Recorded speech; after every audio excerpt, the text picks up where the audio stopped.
my wife and I, we both have stand-up paddle boards, and we live right by the ocean. But to make it easier, we thought we'd buy a cart so we could haul it from where we store the paddle boards into the beach. Not only would the cart make it easier to get the boards down there, but it would also make them more secure, so we could lock them to the cart, which would in turn be locked to something in the parkade.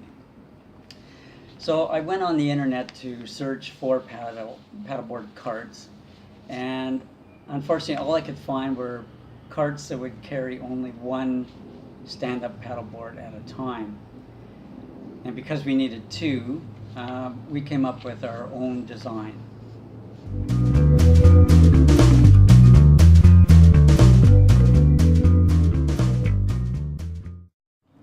So when it came to the design, there were three criteria that I wanted to incorporate. First of all, it had to be lightweight, easy to maneuver. I wanted the materials, or at least most of the materials, to be non-corrosive.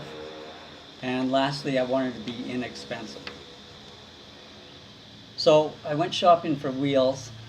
My first intention was to get small bicycle wheels, but unfortunately I wasn't able to source them here.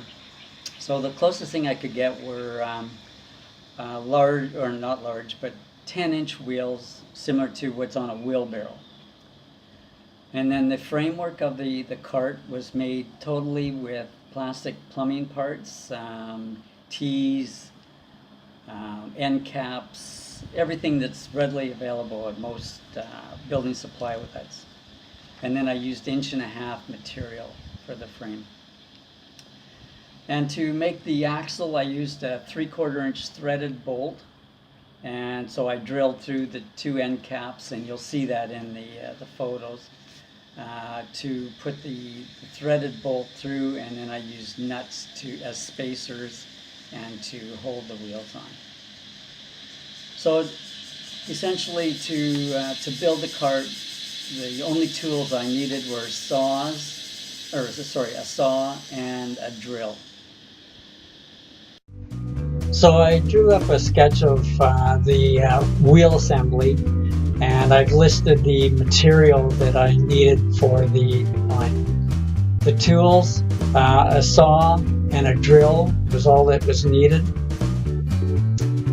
And then once I got all the materials, and that includes the tees, the end caps, the 90 degrees, and then of course the pipe, I cut it to size and then started the assembly.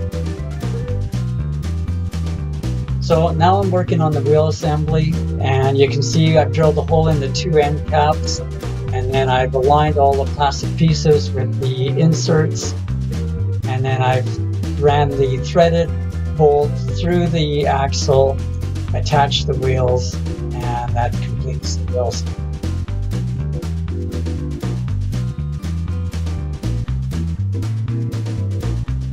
So the first component I assembled was the rear section, as shown here. And now we're seeing the front section with the two lower tees to accept the handle. That's the handle. And then I started working on the cart assembly, or the bed itself. Now everything isn't glued at this point, but once I had all the four components, then I was able to glue them together and assemble all components into one. So this is still just a drawing model.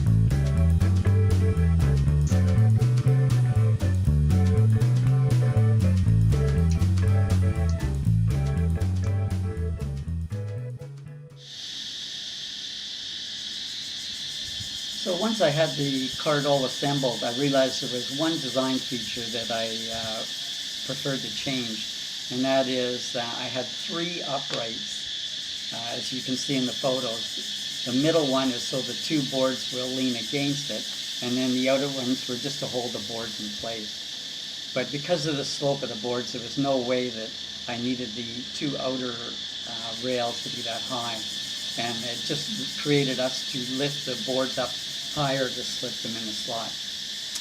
So you'll see in the final product I've actually cut the two outside rails down, and they're just stubs to give a support for the outer edge of the stand-up pedal.